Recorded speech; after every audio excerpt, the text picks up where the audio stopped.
Quinn and Kyle and Landry and those guys are going to try to be arm in arm for the long haul. And Trae Young doesn't have to be a part of that.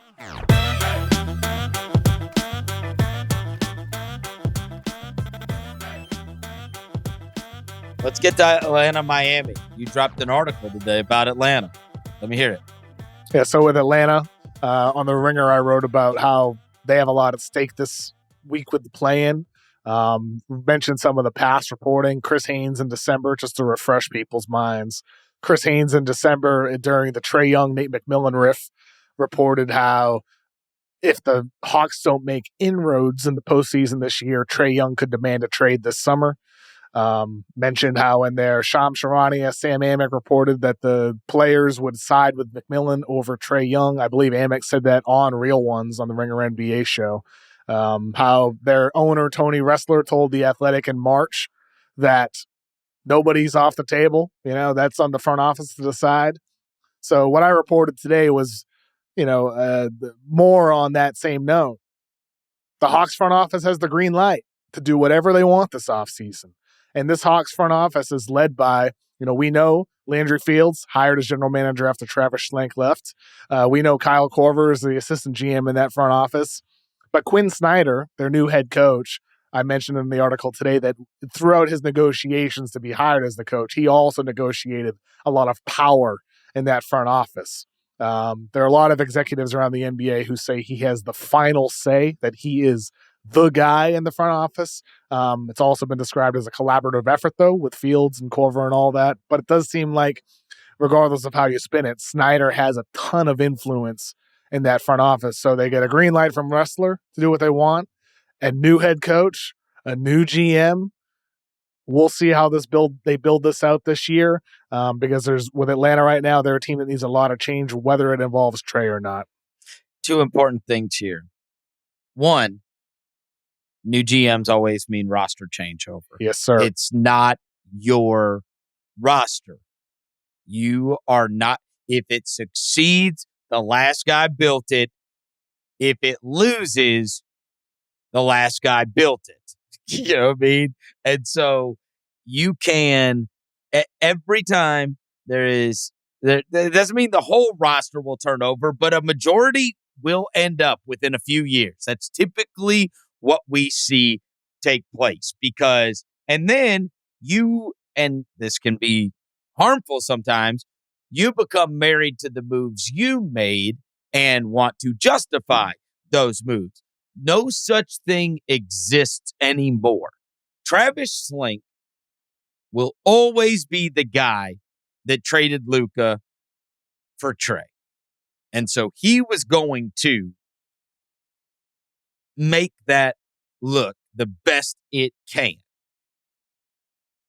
If you're not responsible for that, then you're just doing what's best for the franchise at that point, right? Because if you're Travis Schlenk, trading Trae Young is very hard if you're that guy. But a new guy, he can do it. And the second thing I'd say is, Quinn got 5 years, didn't he? They paid him a fortune. Big contract, $8 million annually, according to Shams. And it's like 5 years. So he ain't going anywhere. They could get rid of Lloyd, get rid of Nate, both who had run-ins with Trae Young. But now, Trae ain't winning a power battle with Quinn Snyder. Yep. That's never happening. He's not winning that. They're not, typically, the best player wins the argument against the coach. He's more important than the coach. I think when they signed Quinn up to that contract and that length of time, that they signaled he's going to be the coach. And this is the kind of team we're going to have, and this is the culture. All those guys, like those cut from the cloth San Antonio guys, it's all like culture, it's all patience, it's all long-term, it's all that stuff. And that Quinn and Kyle and Landry and those guys are going to try to be arm in arm for the long haul. And Trae Young doesn't have to be a part of that. And the DeJounte Murray, it's not like they don't have another guard. Like, they got DeJounte Murray. And by the way, Murray very good wasn't player in his own right. Murray wasn't even Landry Fields' move either. That was a Travis Schlenk move. Right.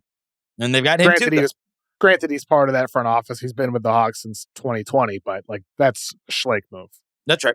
But they can flip that stuff. I would not be surprised. And forget that whole Trae could demand a trade. It just might be the marriage ends. Yeah, for sure. I mean, I think with Trae, man, you know, in the article I mentioned, like, what does Quinn Snyder want? Like, what kind of system does he want to build? Like, he, you know, with Utah, the system evolved over the years, like a lot of motion. That was like always at the core was motion, you know, moving the ball side to side, weave actions. Trae Young has never played that style in the NBA. It's like high pick and roll, you know, isolations, your turn, my turn. At Oklahoma, though, if you watch Trae Young back then, I mentioned this in the article, like I include a video in there. Watch Trae Young move without the ball in his hands. You know, he looks like Damian Lillard, the way he can use screens and contort his body off screens. He shoots in his career in the NBA 40% on catch and shoot threes. But of the players, 52 players have taken over 500 catch and shoot threes since Trae Young entered the NBA. Trae Young's the only guy on that list to take under 1.5 catch and shoot threes per game. It's just not something he does, even though he does it well. So I think if you're the Hawks, in theory, like if he embraced playing in this motion offense, and he himself has talked about, you know, where, you know, Quinn Snyder is installing these motion concepts. If he fully embraces that, like DeJounte Murray did with Spurs, Murray was better with the Spurs than he was with the Hawks. He played in that style too under Greg Popovich. If Trae embraces that, and if they can find the best supportive pieces on defense with a rim protecting center, wings, kind of like what the Cavs do. Like the Cavs have Garland and Mitchell, but then they have Allen and Mobley. And then they have Okoro at wing. They have supportive defenders around their two smaller guards, something Portland never was able to do with Damian Lillard and CJ McCollum, and they've yet to do with Damian Lillard and Anthony Simons. Maybe it can work, but that's going to require Trae Young's buy-in. And if Quinn Snyder and the Hawks feel like maybe they're not going to get that, I do think it's at least worth listening and quietly exploring what might be out there for Trae Young. Whether they find a deal that's actually worth taking, that remains to be seen.